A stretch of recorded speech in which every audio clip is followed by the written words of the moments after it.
Hi, everybody.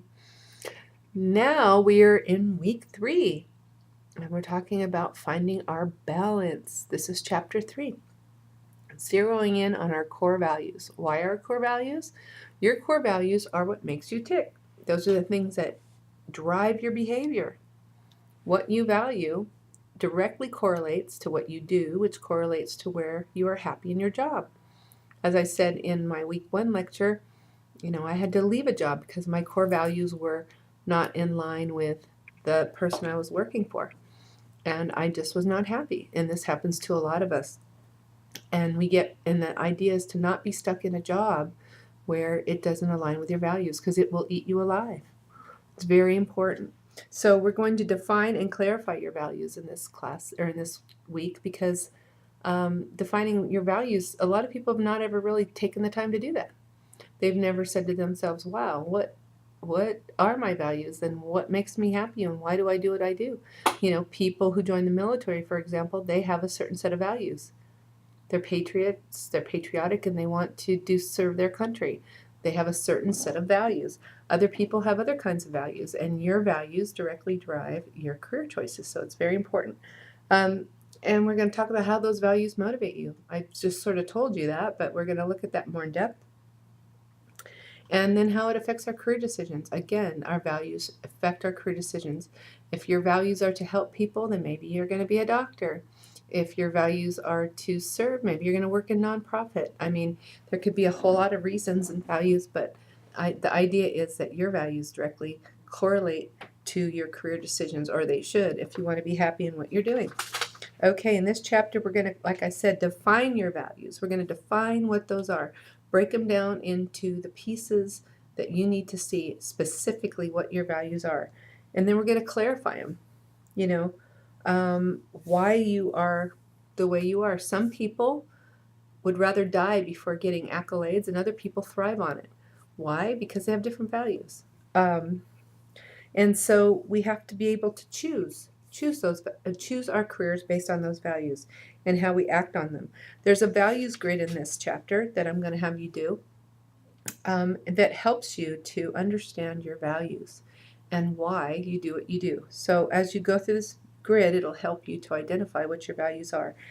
Then we are going to look at more detail. We're going to the chapter has you breaking it down, your values even deeper and farther. What is something you really want to do and learn during your lifetime? Your work environments, the charities you like to contribute. All of us have different values, so we're going to do that. Now we're going to look at our needs. What motivates our needs? Well, everyone's needs are different. Some people, like I said, need accolades. Some don't. Some need a quiet environment. Some work really good in a hustle-bustle environment. Some don't need people to be around. Some do. Everybody's needs are different. So we're going to really look at your needs because your needs and your values motivate you. And a good leader knows how to tap into what motivates every person. But I believe one thing, every one of us, no matter who we are, have some basic needs that need to be met, and that is we need to feel valued ourselves. So keep that in mind if you're ever in a leadership management role. The values and their needs are different, but the fundamental need is to feel valued in what they're doing. And if you can help somebody to feel valued in what they're doing, they will do anything, well, within reason, but you can motivate them to be great at what they do. If you find that currency, what makes them tick. Okay? Values across generations change. We're going to talk about that in this chapter. Every generation has different values.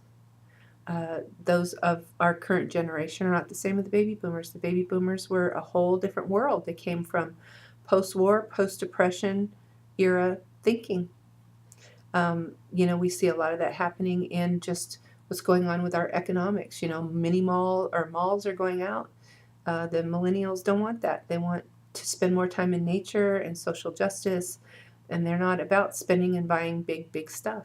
And they want to know what they're eating versus Applebee's. They want to know McDonald's is struggling because this generation isn't about that. That's not what their values are from their generation. So how do we stay focused on that? And then I'm sure you've all heard of Maslow's hierarchy of needs, and this book has taken some of that model and just tweaked it a bit. But Maslow's basic pyramid said our foundation, the foundation that holds us up, is our physiological needs, basic survival, food, water. Then we need to feel safe, and then we need to feel like we belong. And then our self-esteem comes into play, and then we can self-actualize. So when we have all our basic needs met, we can meet our peak, our achievements, okay? But it's really impossible to help somebody. I work a lot with my students in my school that I told you I founded. If they don't have the basic things they need, food, water, and housing, I can't expect them to be their best in class. It's just not realistic. So that's very important, but we actually took us to another level with Hertzberg's theory, which added lower order needs to higher level needs. He basically took Maslow's triangle, and then he broke it down into two quadrants of needs, internal and external. So you're going to read about that. And then finding the balance. It's when balance, this book says, and I agree, is when you can include all your top priorities and values into your career and life. When that's all working, for example, if you're in a job where you don't get to spend time with your children, but your children are your priority, you're not going to feel happy and you're not going to feel in balance. But a good career will give you a good balance to where you can do both, and then you feel good. So it's very important. And then leisure, which is something our culture doesn't really respect. Other countries and other cultures, that it's a big part of built into their culture, but in our culture, we're almost made to feel bad if we're not working 3 or 4 jobs or all the time, and it's a real challenge to fight that. So that's what this is talking about, is the role of leisure and why it's so important, and finding that balance so that your life is flowing. You know, I believe that life goes like this, just like nature. The sun comes up, the sun goes down, the seasons change. When we can be in harmony like that, our lives are so much better.